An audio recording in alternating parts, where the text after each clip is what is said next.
وہ ایک مصری انجینئر اور آرکیٹیکٹ تھا جس نے ظاہری دنیا بود و باش سے دور اور نامعلوم رہنے کو ترجیح دی۔ ڈاکٹر محمد کمال اسماعیل وہ مصر کی تاریخ کا سب سے کم عمر شخص تھا جس نے ہائی اسکول سرٹیفکیٹ حاصل کیا، پھر رائل اسکول آف انجینئرنگ کا سب سے کم عمر طالب علم جس نے وہاں سے گریجویٹ ڈگری کی، پھر سب سے کم عمر جس کو یورپ سے اسلامک آرکیٹیکچر میں ڈاکٹریٹ کی 3 ڈگریاں لینے کے لیے بھیجا گیا۔ اس کے علاوہ وہ سب سے کم عمر نوجوان تھا جس نے بادشاہ سے نائل اسکارف اور آئرن کا خطاب حاصل کیا۔ وہ پہلا انجینئر تھا جس نے حرمین شریفین کے توسیعی منصوبے کی تعمیر اور عمل درآمد کے لیے اختیارات سنبھالے۔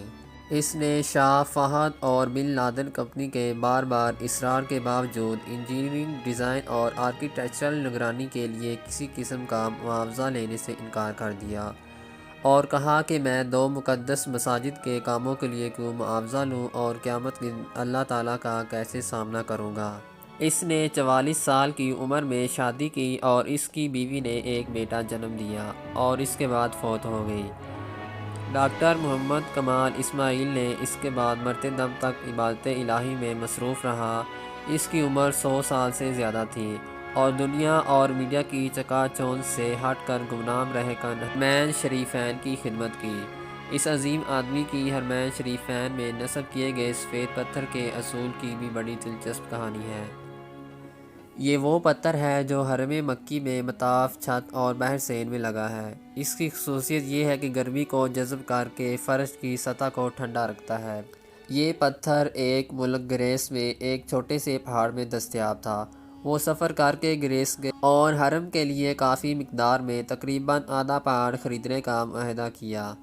معاہدے پر دستخط کر کے وہ واپس مکہ لوٹے اور سفید پتھر اسٹاک میں آ گیا اور مکہ حرم میں پتھر کی تنصیب مکمل کرائی۔ 15 سال بعد سعودی حکومت نے ایسا ہی پتھر مسجد نبوی میں پھر نصب کرنے کو کہا۔ انجینئر محمد کمال کو جب بادشاہ نے مسجد نبوی میں ویسا ہی ماربل لگانے کو کہا تو وہ بڑا پریشان ہوا، کیونکہ کرۂ ارض پر واحد جگہ گریس ہی تھی جہاں یہ پتھر دستیاب تھا، جو کہ آدھا پہاڑ تو پہلے ہی خرید چکے تھے۔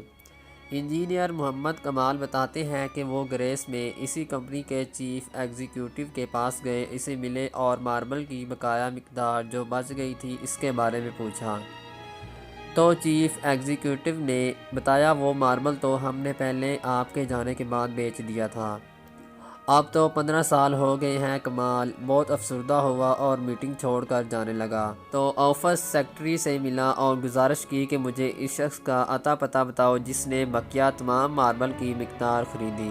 تو اس نے کہا پرانا ریکارڈ تلاش کرنا بہت مشکل ہے، لیکن آپ مجھے اپنا فون نمبر دے جائیں، میں تلاش کرنے کی کوشش کرتا ہوں۔ اس نے اپنا نمبر اور ہوٹل کا پتہ بتا دیا اور اگلے دن آنے کا وعدہ کر کے چلے گئے۔ دفتر چھوڑنے سے پہلے کمال نے سوچا کہ مجھے کیا ضرورت ہے کہ کسی نے خریدا، اللہ خود ہی کوئی بندوبست کر دے گا۔ اگلے دن ایئرپورٹ جانے سے چند گھنٹے قبل اسے فون کال آئی کہ مجھے ماربل کے خریدار کا ایڈریس مل گیا ہے۔ ڈاکٹر کمال بتاتے ہیں کہ وہ آہستہ آہستہ دفتر گئے اور سوچنے لگے کہ اب میں ایڈریس کو کیا کروں گا کیونکہ اتنا لمبا عرصہ گزر گیا ہے۔ کمال اسماعیل دفتر پہنچ کر سیکرٹری نے کمپنی کا پتہ بتا دیا جس نے ماربل خریدا تھا۔ جب کمال نے پتہ دیکھا تو کچھ دیر کے لیے اس کا دل دھڑکنا بھول گیا، پھر زور کا سانس لیا کیونکہ وہ کمپنی جس نے ماربل خریدا تھا وہ سعودی تھی۔ کمال نے سعودیہ کی فلائٹ پکڑی اور اسی دن وہ سعودی عرب پہنچا اور سیدھا اس کمپنی کے دفتر پہنچا اور ڈائریکٹر ایڈمنڈ کو ملا اور پوچھا کہ آپ نے اس ماربل کا کیا کیا جو گریس سے خریدا تھا، تو اس نے کہا مجھے یاد نہیں۔ پھر اس نے اسٹاک روم سے پوچھا اور اس نے بتایا کہ وہ سفید ماربل جو گریس سے منگوایا تھا کدھر ہے،